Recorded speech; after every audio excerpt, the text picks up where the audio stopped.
go first.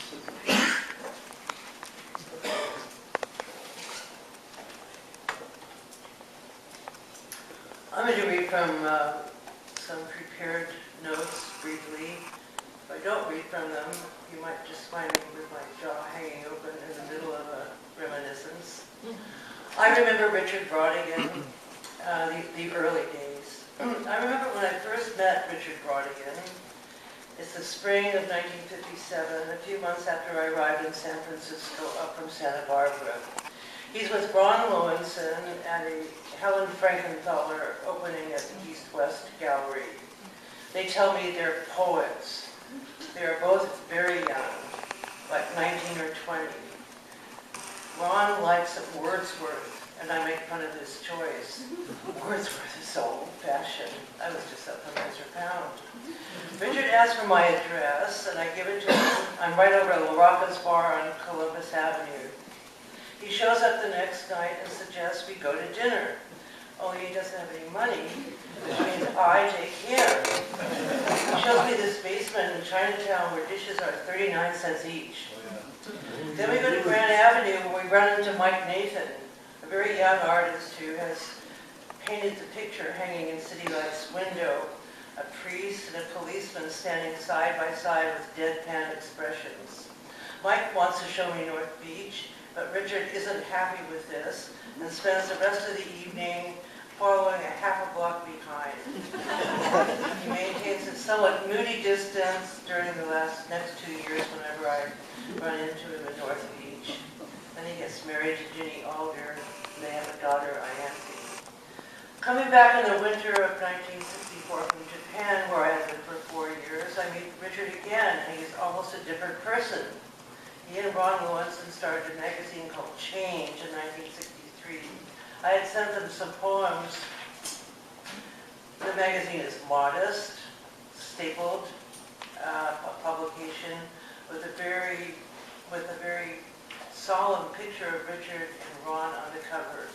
25 cents a copy, or $255, you could get it for 85 years. Ron's copy ever was published.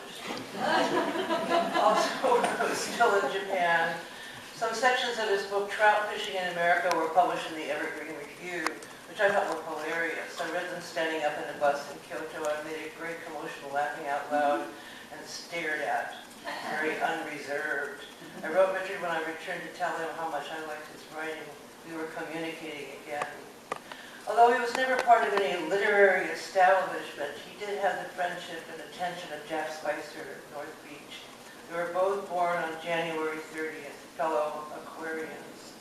Spicer gave him invaluable help going over the manuscript as it emerged, talking with him about it. Spicer considered it a great poem.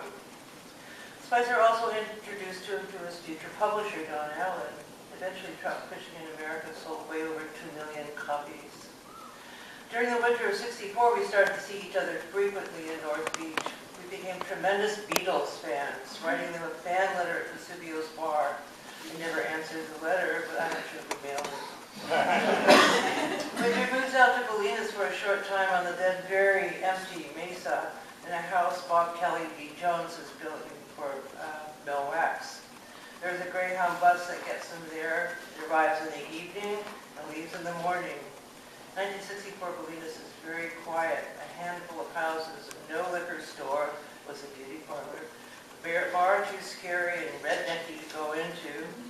He starts writing in Watermelon Sugar on May 13th, 1964, when he's 29 years old, and finishes it July 19th, 1964, in the front room at 123 Beaver Street, a house where he was sharing for a while with Philip Whalen and Lou Welch. While he's writing it, he phones and reads long sections out loud to me. It is magical and serene.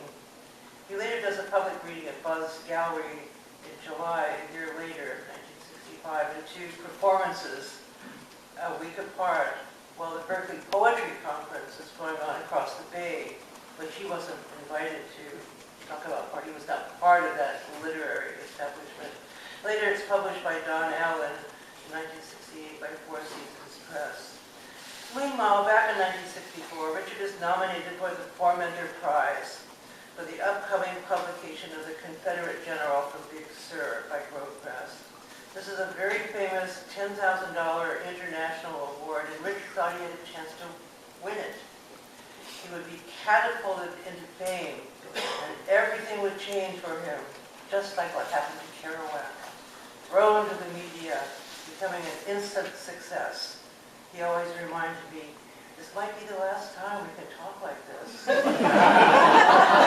Or meet and see each other over the markdown meat at the local Safeway. Richard was then living a few blocks away from me with his new girlfriend, Janice, but he didn't get the prize. And after an embarrassed few weeks, we resumed our telephone conversations in which he talked about himself and whatever he was absorbed in at the moment, and I listened. In 1965, there was the first big publication party for a Confederate General from Big Sur, hosted by publisher Grove Press. This is his big party. Don Allen arranges it all. A reading at the California Club on Clay Street, and a reception afterwards with an open bar from 10 to 12 at the Tape Music Center of the Desidero. Confederate General is really Richard's second book, but being published first before Trout Fishing.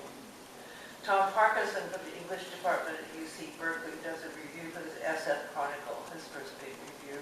He says the prose has qualities of Gertrude Stein, Sherwood Anderson.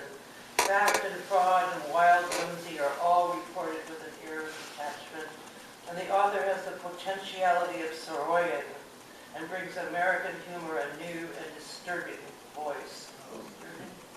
February 1965, McCall's magazine runs a picture and a piece on a page called Sight and Sound, quote, "Not since Jack Kerouac hit the famous road has there been an eloquent spokesman for the Beat generation.